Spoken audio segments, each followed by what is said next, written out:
जय जगन्नाथ फ्रेंड्स। आज मु आपण मानक पई गोटे नुआ यूनिक रेसिपी नेकी आछि जोटा कि भंडा रे तयारी हेछि। देखंतु एठी मु काटी नेछि किछि परिबा छोट छोट खंड करके पियाज कैप्सिकम ता सहित बीन्स आ टमाटर आउ ता सहित भंडा। हाँ, भंडा को मुझे काटिनी मुझे ग्रेटर रे ग्रेटर कर देछि। सर्वप्रथम मु भंडा को भल भाव रे चोपा छड़े देछि, धोई देछि, ता मझी भागटी को भी मु भल भाव रे काटी देछि।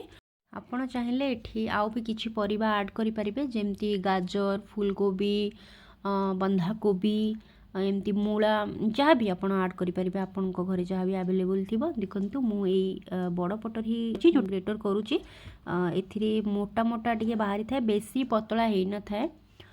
ମୁଁ ଗ୍ରେଟର୍ କରିସାରିଲା ପରେ ଆପଣଙ୍କୁ ଦେଖେଇବି କେମିତି ହେଇଛି ସେଇଟା।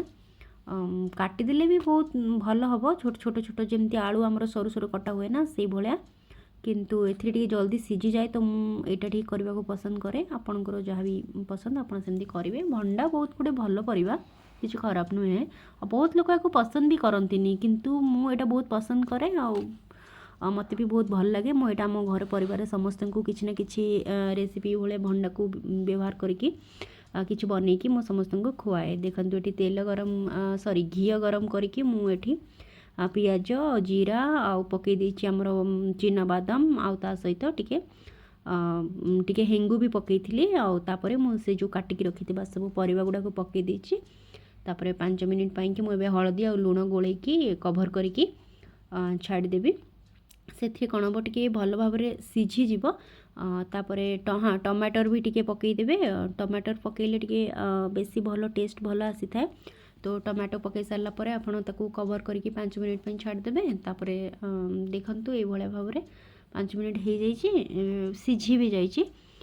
एबे आमे एथिरे किछि मसाला ऐड करबानी, आमे एथिरे डायरेक्टली भात ऐड करबा। आमे जो भात आगुरु बनेकी रखिथिबा से भात ऐड कर दियंतु। मु एटा संगे संग बनैथिली, भात बहुत गरम थिला। आपण चाहिले रखिथिबा जो बळका भात हमर बळी जाउचे सेटा को भी आपण रखिके एमती बनैकी खाई परिबे। तो गैस को सिम रे रखिबे, बेसी हाई फ्लेम करिवेनी नले पोड़ी जिवो। तापर आमे टिके लेंबू चिपुड़ दबा। लेंबू रो फ्लेवर एटी बहुत भल आस्ते। जहाँ पाखे लेंबू नाही सेटा टिके आमचूर पाउडर से मन टिके यूज करिवे, टिके भल लागे फ्लेवर। एटी देखंतु मोर रेडी हो जाइछि भंडा फ्राइड राइस। यार ना भंडा फ्राइड राइस अच्छी मोर कहीं मु भंडा ऐड करछि बोली। तो आपण मानकु केमती लागला आपण माने निश्चिंत कमेंट करी जणैबे। रहुछि धन्यवाद। देखा पुणी आ गोटे नेक्स्ट वीडियो रे। जगन्नाथ आपण मानकर मंगल करंतु। Thank you.